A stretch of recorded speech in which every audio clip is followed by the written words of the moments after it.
you ready? Are you ready? It's now time. The moment you've been waiting for. After 167 agonizing hours, they've returned. Now, back for a brand new Live with Joshua show. It's your host, Joshua.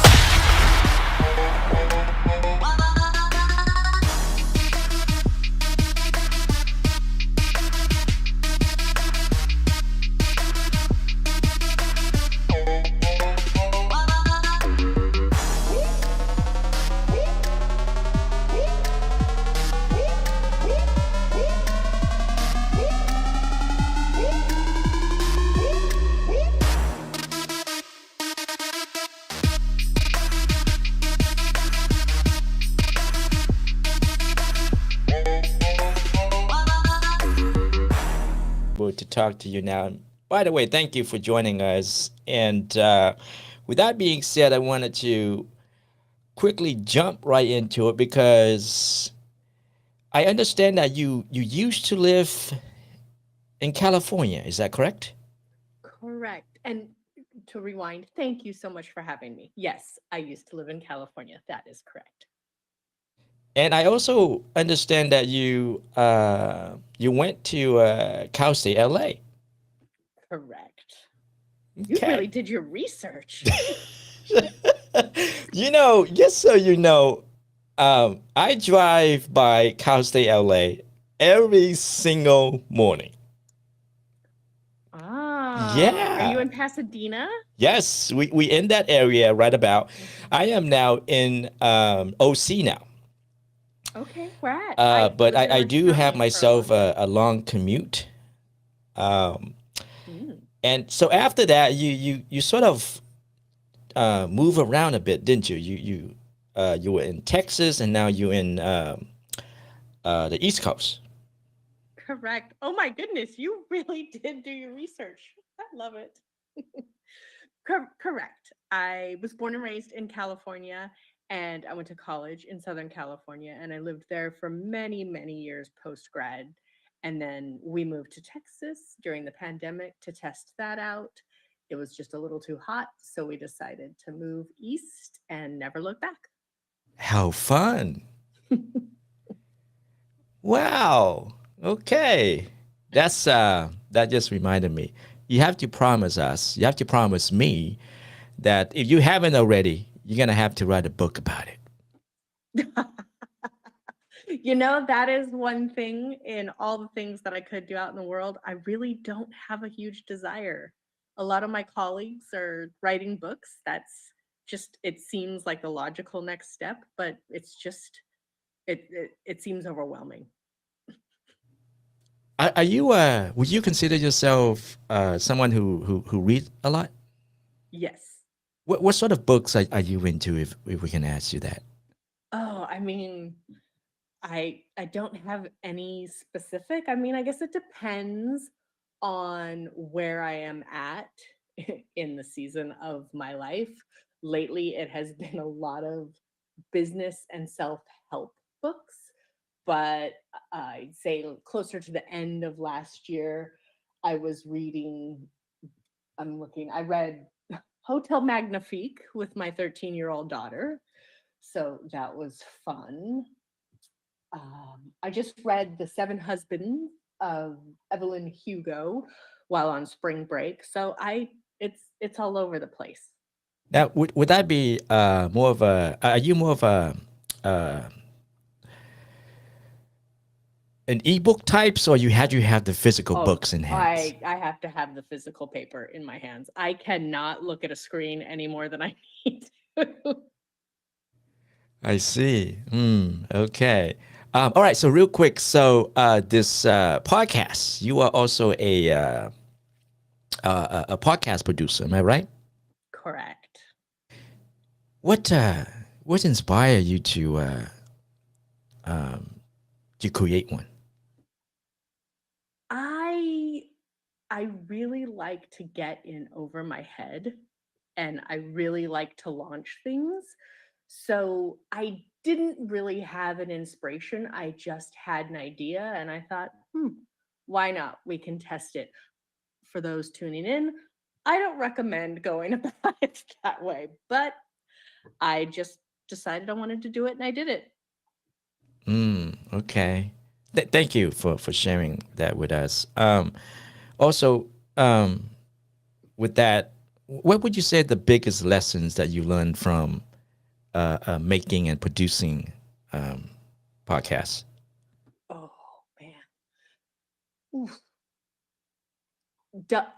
First of all, when you dive in, whatever you think it's going to take you in regards to timing to actually get a podcast from beginning, like one episode from beginning to end, double it. Whatever you think that's going to be, just double it. You're going to run into tech issues. You're going to learn new things every time. When it comes to growth, expect it to be longer than you think for it to actually scale. Podcasts are growing really fast right now and a lot of people are diving in, so there's still a lot of opportunity, but there's also a lot of stuff out there to tune into. And I actually had one of my first guests for 2025 join me. She is a podcast producer, and I met her after I'd already launched mine. And she came on and actually did like a breakdown of my podcast and what I could do better to make it better. And she had some really great recommendations that I so wish I had had and had known when I launched. One is that your name, the actual name of the podcast, it's a gold mine for SEO. So think about that. I named it Hacking the Patriarchy, not even thinking about SEO. It's a it's a how-to podcast. And really, in regards to SEO, I missed the mark because I didn't know that you were supposed to name it exactly what it is. So those are probably some big learning lessons. I like that one. That's a really good one. So I'm asking myself here, what is it that you don't do? Because I can name four things that you're currently doing. How do you get them all done? Uh, well, I am very, very type A. So I do have my calendar blocked out. So on certain days, I work on certain projects. You're correct. I do have multiple businesses and multiple endeavors and passion projects that have me drinking from the fire hose. So I really have to stay completely organized. I work on certain projects on certain days. I block out my time. I am at least a quarter ahead in the marketing planning of each of those endeavors. So it's just being really, really, really strategic with my time. And I want to say for those tuning in who are entrepreneurs or thinking about entrepreneurs, the whole 9 to 5 is really a falsehood, especially if you have other things going on. For me, I do work during the day, but I tend to get up at 5 a.m. and do my morning routine and then work between that time and the time my children get up. Right now, my kids are at their sports. I'm still working. I will probably be working until I go to bed tonight. So that's, I think, something we should talk about more often is yes, you do have the freedom as an entrepreneur to take time off when you need to get other things done, but it doesn't mean you work any less. You probably work a ton more and you work these odd hours. Love that. All right. So first thing first, your name, Raven. Is there a meaning behind that? Thank you for asking. That's a great question. Not that I know of.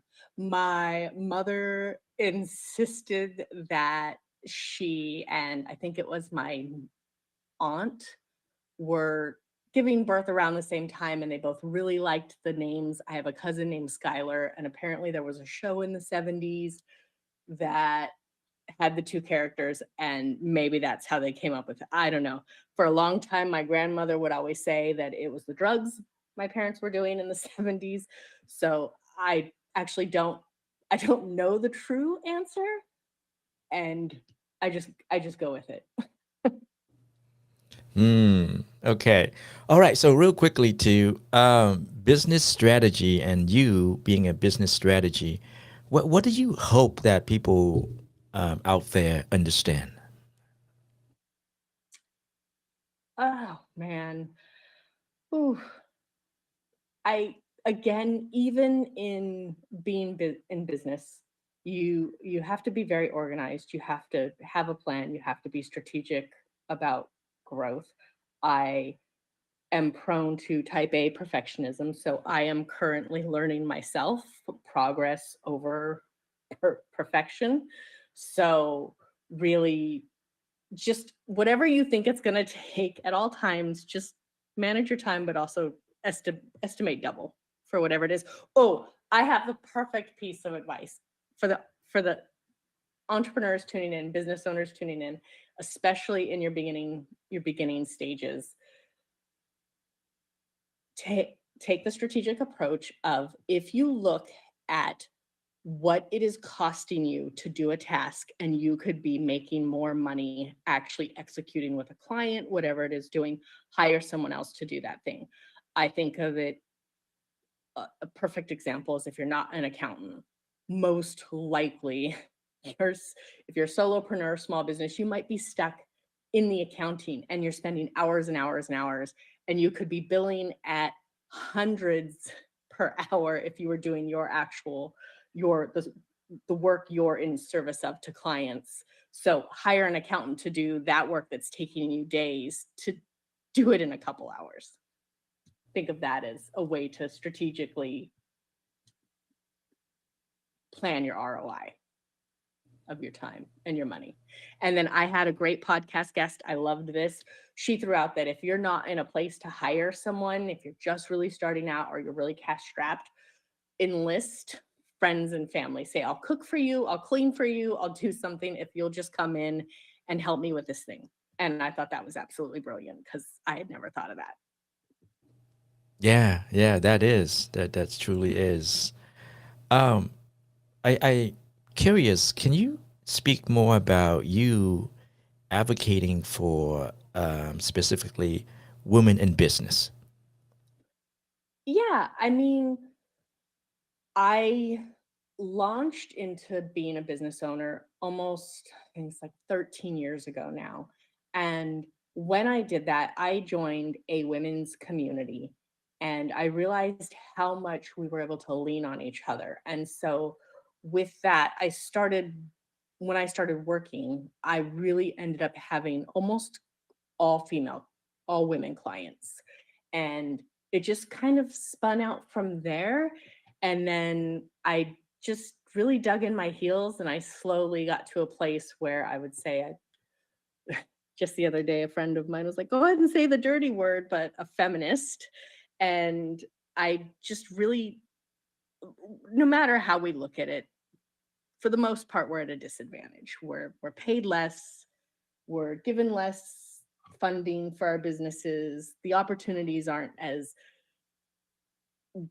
prevalent, and so just advocating for women seems, it's the right choice. Not even seems, it is the right choice. And I just really enjoy working with women. That's awesome. By the way, you mentioned I'm hoping I'm saying this correctly. Being a 5-1 sacral manifesting generator.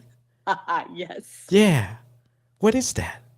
That is human design. It is a mix of astrology and a couple other practices, and I can't even name off the top of my head what they are, but it technically pulls in the energy of astrology through your chakras, and it comes up with this formula and then gives you, based on that, how you go through life. So the numbers being 5 and 1, one is an internal factor, one is an external sun, moon, astrology situation. And then the manifesting, so there's four different major types. So then your type is how you manifest and how you react to the world, I guess. And probably butchering this. So for those who work in this space, I apologize in advance. But then it comes up, it's like a layer onto astrology. It comes up with a way that you move through the world. And so yes, I am a 5-1 sacral. So I should listen to my sacrum and my gut feelings when making decisions. And a manifesting generator just means that I am able to just do the thing. And that's probably, I blame that on the reason I have 4 things going on right now. I see. So would it be correct to say that those are the kind of frameworks that you built into your business coaching then? To a degree, I'm far more into astrology and some of the mostly astrology. I love human design, but when you learn astrology, human design is an even bigger layer on. And so it makes it a little overwhelming. Like someone can say what they are to me and I understand, but for me to actually go through putting that into someone's business and the reason they do what they do in their business isn't something I tend to do. I will go down that path if someone wants to, but I don't tend to do that. I signed up for a course 2 years ago to also become NLP certified, and I wanted to layer that in, but with 4 things going on, I haven't finished it. Oh, okay. So it's like a class that you take? Yes, it's neuro-linguistic. Now I can't even remember what the P is. It is technically the way we communicate, understanding that deeply. It's kind of like hypnotism. You mirror people, you do things to, I don't want to use the wrong words here. You can manipulate conversations and you can use that for good or bad. And we're not going to go to the place of using it for bad. Oh, wow. Okay. Neurolinguistic programming. There it is. Okay, now I'm really intrigued. Now I am highly, highly intrigued. Yeah, go check it out. It's really, really fascinating. So most of the stuff outside of my business background, most of the stuff I have going on that I practice, astrology, numerology, even some of the NLP I've taken, comes out of wanting to better myself. And so there's something there that I want to get a handle on, I want to fix, I want to understand better. So I go and learn that thing. And it just adds to the toolbox as a coach and an advocate. I see. Hey, real quick. So, to the people who are listening right now and they're just starting out, what would you tell them to go ahead and do? I mean, just do it. Again, progress over perfection. And when you meet coaches and therapists and people that practice in helping people move something forward, I can say it till I'm blue in the face. Progress over perfection. I can tell someone else to do it. It is so hard for me to do it. So just know that transparency is there, but you just have to do it. There are certain things no matter what, going into business, you're gonna have to do, right? You're gonna have to set up a legal entity. You're gonna have to get your paperwork squared away for taxes. You're gonna have to, set up certain things. I'm thinking you don't even need a website. I hate to say it, but go ahead and fly the plane while you build it, or build the plane while you're flying it, and just do it and test and tinker. Like, take your hypotheses, I don't know if I said that right, and test them. Go out there and test your ideas with your friends, family, anyone who listen. Tell them about it.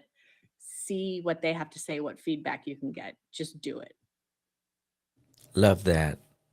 Wow. Okay.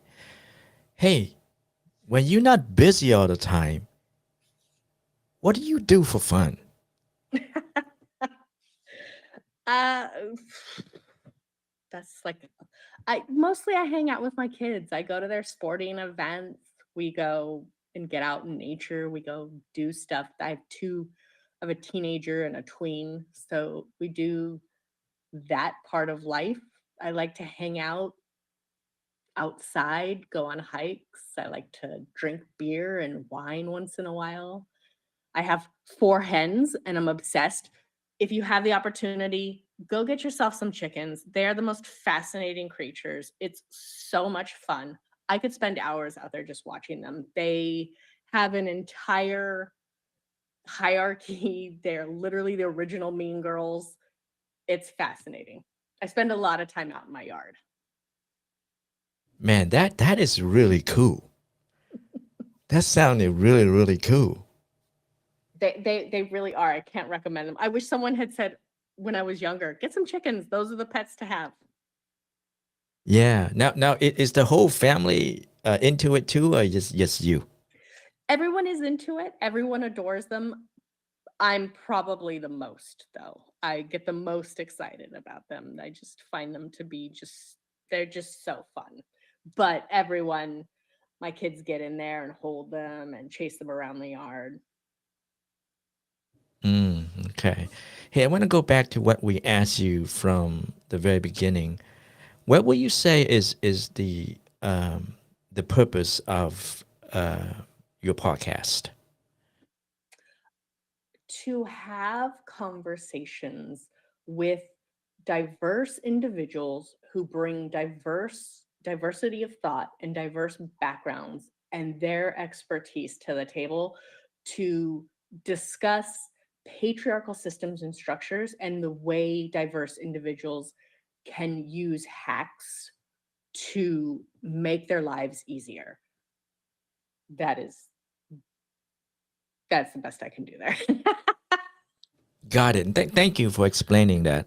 Um, because you also have this thing where this fam-led news, is that similar or is it something else entirely? It is something else entirely, but they do everything I touch for the most part has some kind of women supporting women, women-centric spin.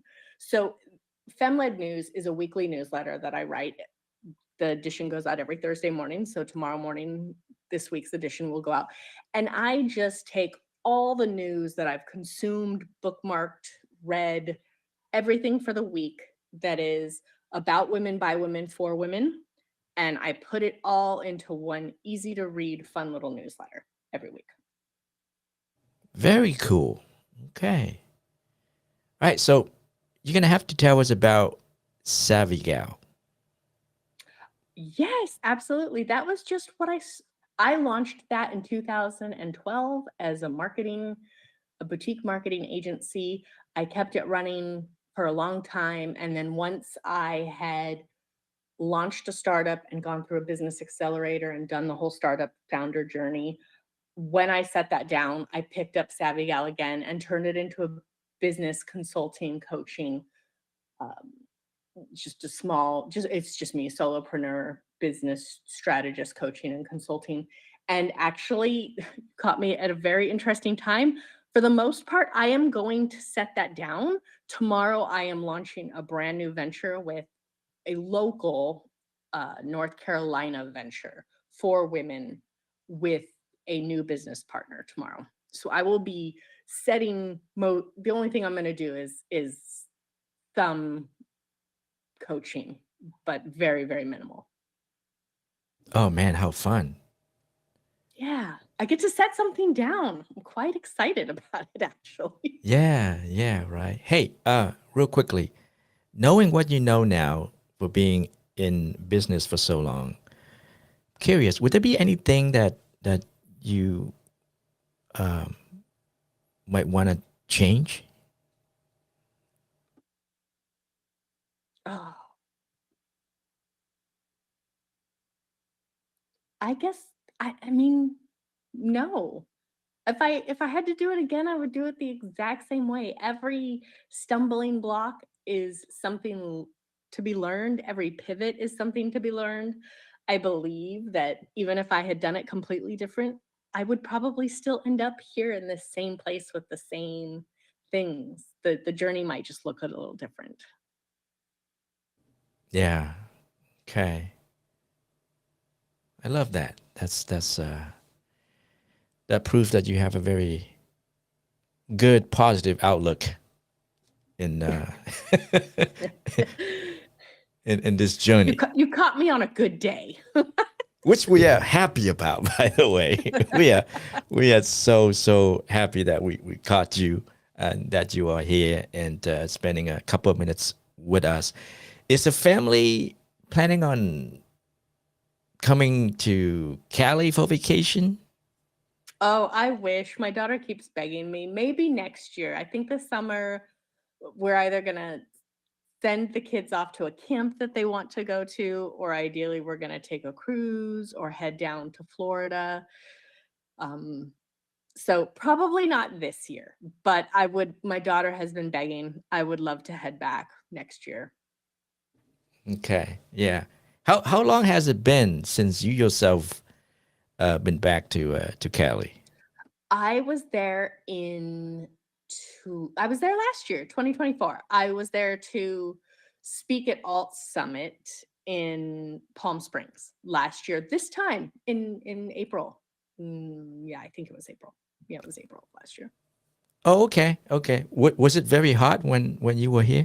It was ridiculously hot. I say that dreams go to die in Palm Springs. I love Palm Springs for the idea of Palm Springs, but you forget that California is a desert. You don't realize how much of a desert it is until you live somewhere here where it's humid. You're like, that's a desert.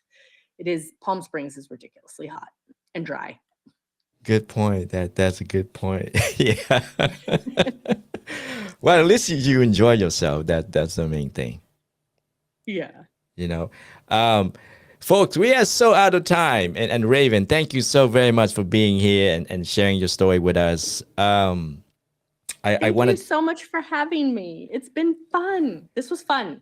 Audio event. This was fun. Good. I'm glad. And just so you know, the pleasure is all ours. And we're just so excited. We were looking forward to speaking with you and just getting to know for our listeners to learn more about you, because I think you have definitely you're on the right path to success. So excited about this new venture, this new thing that you be going into. Is it tomorrow? It's the first day of launching it. Is that correct? Tomorrow is the first day. We are launching it officially tomorrow. Sadly, we are piloting it here, and we are going to be hosting local events for the members. So it is not pertinent to everyone because it is based in North Carolina. Got it. Okay. So what about the online folks? Maybe just a little bit of hints what it's going to be about, because I'm dying to know. Yeah, no, it's going to be a community. We're going to bake in a miniature accelerator. It's really a community to support the local women.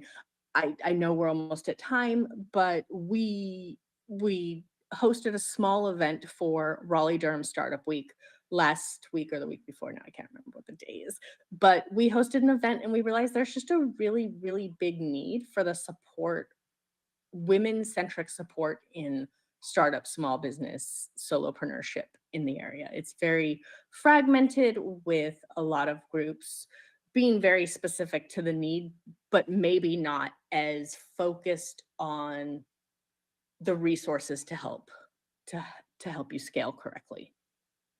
Very fun. Again, thank you, Raven, really for your time and your generosity. And we will definitely catch up with you again really soon, if that's okay with you.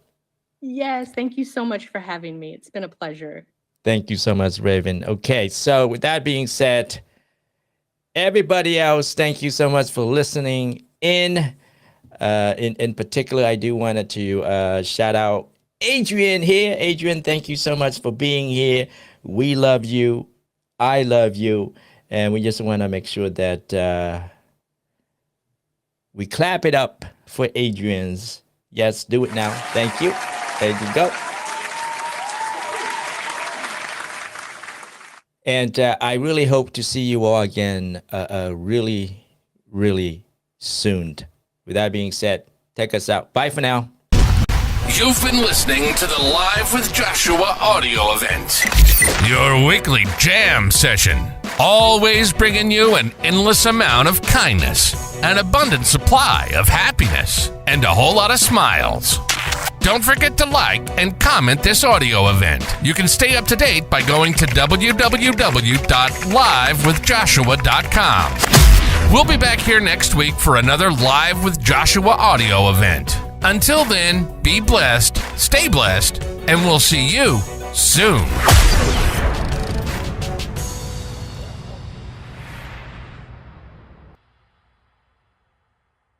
Mandy? Todd, from high school. Todd, how are you? You look great. Thank you. And that trip to Miami, that looked like fun. That picture of you in the two-piece? Had like 100 likes. Well, 101. Your oldest daughter, Stephanie, she is gonna really fill out one day. You wanna take a quick selfie? I gotta go, Todd. Oh, okay. Yeah, I'll poke you.